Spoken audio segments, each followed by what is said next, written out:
So far, the boxes we've been creating with list items have extended to the far right of the screen, which is how most elements are wont to behave unless you constrain them with a width. You can set the width of an element inside of a rule. It's a simple property value, and like most measurements, you can specify pixels, millimeters, inches, or a relative width like 50%.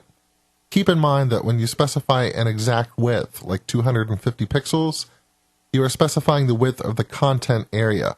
Any border, margin, or padding that you add will add to the width and require more space.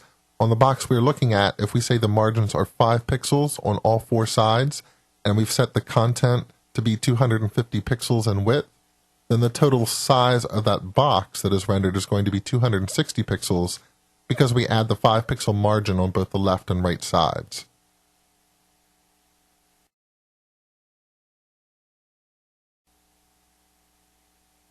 In the demo application, let's see what happens when we set the width of our list items to be 180 pixels.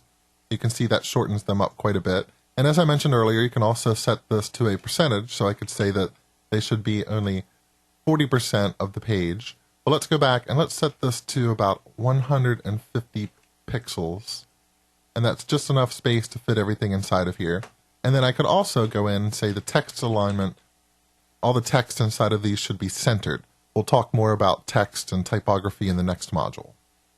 And now imagine that I wanted to create an image that would align perfectly with the box that we've created. How can I calculate the total width of the box? Well, I'd have to take the width of the list element content, which is 150 pixels. I'd have to remember that there's a left border of 10 pixels. That puts us at 160. There's also a 5 pixel margin on the left and the right, so that adds another 10 pixels. Sometimes doing these computations can be a little bit tedious. Fortunately, the developer tools that I showed you in an earlier module that are available in Chrome and Firefox and Internet Explorer, they will have a place where you can see for any given element what sort of layout or metrics it has. Here inside of Chrome, I can see that a list item content is 150 pixels. There's 10 pixels of padding, 10 pixels of border, and 5 pixels of margin on the left. There's also 5 pixels of margin on the right, and I could add all those numbers up to get the total width of that box.